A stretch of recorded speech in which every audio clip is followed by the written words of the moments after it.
I'm Seth Godin, founder and CEO of Originate, coming to you from southern France with a few productivity tips for marketers. There are other ways to operate.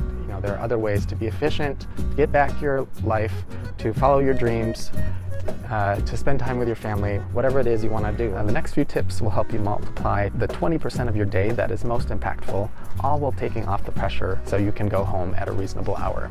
Trying to delegate tasks. Stop and think, where do you add the most value to your company? Do you spend most of your day on menial things, or are you really working on the bigger picture items that your boss wants you to tackle? Are you dealing with SEO analytics, even if it's not your strong suit? Just thinking about little, simple things you can do to improve your delegation abilities. So spinning up a Basecamp or Asana, Trello, something like that, a project management tool that allows you to actually assign a task to someone, that's a great first step, even if it's just to yourself.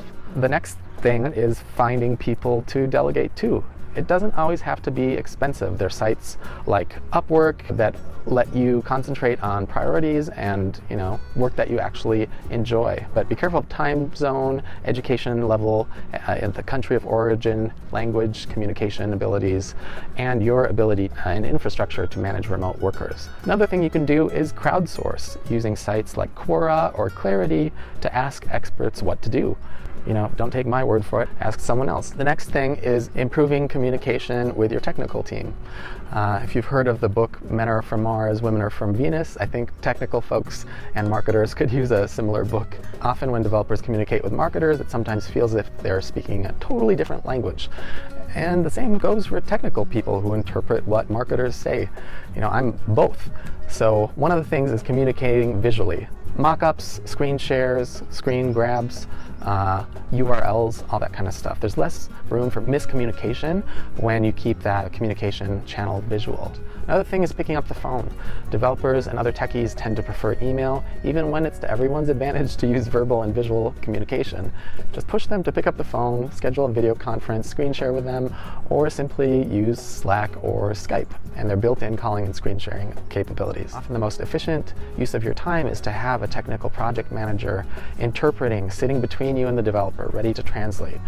They can work at your company or an agency that you hire. Setting extremely clear business goals and KPIs is another tip.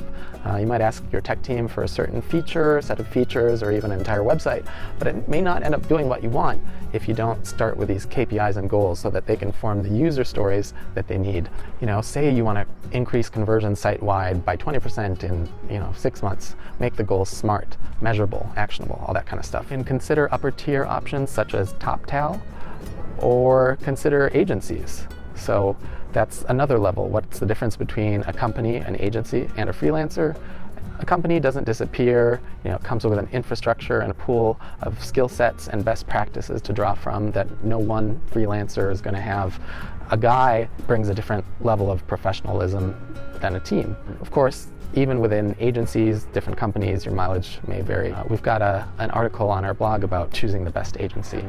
Digital marketing is going nowhere but complex. It's getting more and more complex each day. So the more you can delegate, the more brain power you can source and shift out of your own, just knowing the important stuff so that you can really focus on the bigger goals that your management team wants you to focus on and that delivers that 20% of effectiveness that really makes the most difference. You've got a vast technology and increasingly technical digital marketing landscape, from analytics to data science, storytelling, persuasion, psychology, neuromarketing, conversion rate optimization, not to mention classics like SEO, UX, design trends, paid advertising, CRM, sales team enablement, and the list goes on, and all of these things are all changing too at a rapid pace. So hopefully this has been helpful. I've got more to come, but hopefully this is a great start. Thank you.